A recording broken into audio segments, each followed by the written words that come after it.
এবার যে ভোট মিটে গেলে রাজ্যের বহু স্কুলে এখনো পর্যন্ত বন্ধ পঠন পাঠন, এবং তারা দাবি করছেন যারা স্কুল কর্তৃপক্ষ এখনো স্কুলের মধ্যে উপস্থিত অনেক পরিমাণে কেন্দ্রীয় বাহিনী এবং শিক্ষার্থীদের আগামী যে ভবিষ্যৎ এই নিয়ে একটা বিষয় সংশয় এদিকে রাজ্যের অবাধ বিষয় মনে হচ্ছে। এটা হচ্ছে এগিয়ে বাংলা, এই হচ্ছে এগিয়ে বাংলা, ঋষিমণির এগিয়ে বাংলা।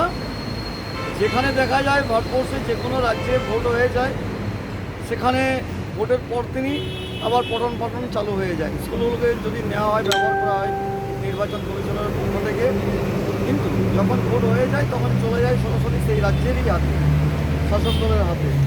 তো আমাদের পশ্চিমবাংলার সম্মানীয় মুখ্যমন্ত্রী যেভাবে বললেন যে আমার এগিয়ে বাংলা, তো সব দিকেই তো এগিয়ে যেতে হবে। সন্ত্রাস দেখাতে হবে, লুটতরাজে আগাতে হবে, গুন্ডারাজে আগাতে হবে, চুরিতে আগাতে হবে।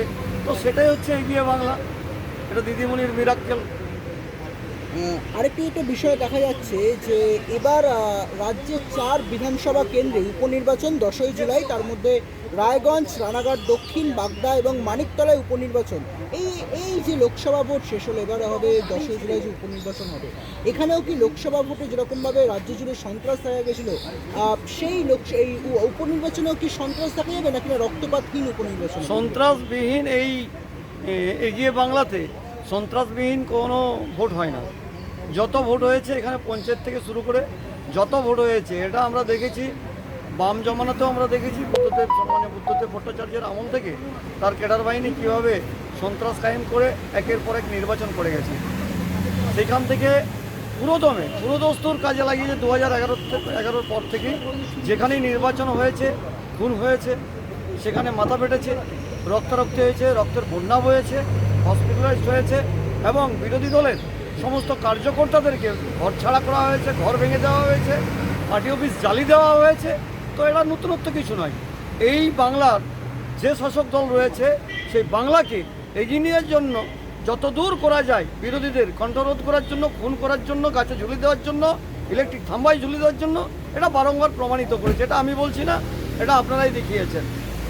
আরেকটি একটা বিষয় দেখা যাচ্ছে যে কথাটা না বললেই নয়, ভোট তো শেষ, কিন্তু রাজ্য জুড়ে এই যে ভোট পরবর্তী হিংসা, সেটা রাজ্যের বিভিন্ন কোণা থেকে শুরু হয়েছে, এবং কি আজ সকালবেলা কসবাতেও একই ছবি দেখা গেল।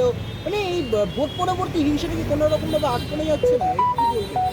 আমি এটা বিশেষ করে দৃষ্টিপাত করতে চাই আমাদের পশ্চিমবাংলায় যারা আমাদের সংখ্যালঘু ভাই বোনেরা আছে, যাদেরকে কাঁধে বন্দুক রেখে পিছন থেকে ট্রিগার চিপছে, সেই সমস্ত সম্প্রদায়ের মানুষদের কাছে আমরা করজোড়ে অনুরোধ করব, আপনারা দেখুন, আপনাদের বকরি থেকে শুরু করে সন্দেশকালী থেকে শুরু করে এখানে কিন্তু হিন্দুর সাথে হিন্দুর কোনো রাইট হচ্ছে না, মারপিট হচ্ছে না, কোনো মার্ডার হচ্ছে না। এখানে আপনাদের সম্প্রদায় সাথে আপনাদের সম্প্রদায়ের মধ্যে একটা ঝগড়া লাগিয়ে দেওয়া তৈরি হচ্ছে। যারা হয়তো আপনাদের সম্প্রদায়ের মধ্যে একটু এদিক ওদিক হচ্ছে, তাদেরকে মার্ডার করে দেওয়া হচ্ছে, তাদেরকে ঘর ছাড়ি দেওয়া হচ্ছে, তাদেরকে ঘরে শিকল তুলে রাত্রি 1টা-2টোর সময় একেবারে অন্ধকারে তাদেরকে পেট্রোল জ্বালিয়ে তাদেরকে মেরে দেওয়া হচ্ছে। সেখান থেকে শিক্ষা নিন, এই পশ্চিমবাংলার এখনও মানুষ কতটা যে পিছিয়ে রয়েছে, সেটাই আমাদেরকে এক এক সময় ভাবিত করে তোলে। ভারতবর্ষের দিকে তাকিয়ে দেখুন, সেখানে তো বিরোধী দল রয়েছে, সেখানে বিরোধী দলের সাথে শাসক দলের কত তাদের সামঞ্জস্য রয়েছে। গণতন্ত্র অধিকার, সেখানে গণতন্ত্র অধিকার প্রয়োগ করবে মানুষ, সেখানে ঝামেলা হবে কি, গাছের পাতা নড়বে কি, মানুষের গালে থাপ্পড় কি মারবে। এইটা প্রমাণিত হচ্ছে যে পশ্চিমবাংলা কতটা এগিয়ে বাংলা। একটি একটা বিষয় দেখা যাচ্ছে যে ভোট মিটে গেলেও তৃণমূলের মধ্যে, অর্থাৎ শাসক দলের মধ্যে বেশ কিছু অন্তর্দ্বন্দ্ব এবং গোষ্ঠী কোন্দল দেখা যাচ্ছে, যা নিয়ে খবরের শিরোনামে দেখা যাচ্ছে। তো এই যে তারা ভালো ফলাফল করেছেন রাজ্যে, কিন্তু কোনো রকমভাবে অন্তর্দ্বন্দ্ব আটকানো যাচ্ছে না। ওই যে বললাম দিদিমণির ওই 75% 25%-এর ভাগাভাগি কাটমানি। তৃণমূল মানে হচ্ছে তোলাবাজ, তৃণমূল মানে হচ্ছে কাটমানি, সে তো আর নতুন করে কিছু বলতে হবে না। সেইটাই হয়ে গেছে। নিচুতলা কর্মীরা যখন দেখছে আমার গড় আমি ধরে রাখতে পারছি না, 90 তৃণমূল আসছে, সেই গদি দখলের লড়াই, চেয়ার দখলের লড়াই, ভাগবাটোয়ারার লড়াই যেটা হয়েছে, বকটুইয়ে সেখান থেকে শুরু করেছে, সন্দেশখালী, শিবপুর থেকে শুরু করেছে, প্রত্যেক জায়গায় যেখানে দেখবেন সংখ্যালঘু অধ্যুষিত এলাকা, সেই জায়গাতে অনেক বেশি খুনোখুনি, মার্ডার এবং সন্ত্রাস তৈরি হয়েছে। সেগুলোতে বারবার প্রমাণিত হয়েছে, এবং সেগুলো আপনারা মিডিয়ার চোখের সামনে আমাদেরকে দেখিয়ে দিয়েছেন।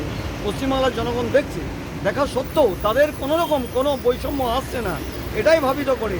যাই হোক, তবুও আপনারা গণতন্ত্রের চতুর্থ স্তম্ভ হিসেবে আমরা সম্মান এবং শ্রদ্ধা করি গণতন্ত্রকে।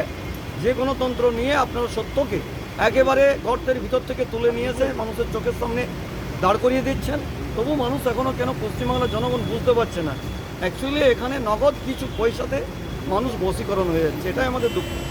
আজকে একদিকে দেখা যাচ্ছে গতকাল তৃতীয়বারের জন্য যখন প্রধানমন্ত্রী পদে শপথ নিলেন দেশের প্রধানমন্ত্রী নরেন্দ্র মোদী, আজকে তিনি সরাসরি তার দপ্তরে তিনি পৌঁছলেন, এবং অন্যদিকে দেখা যাচ্ছে এই বাংলা থেকে প্রথমবার নতুন প্রতিমন্ত্রী তিনি পদে যোগ দেবেন এবং সুকান্ত মজুমদার এবং শান্তনু ঠাকুর।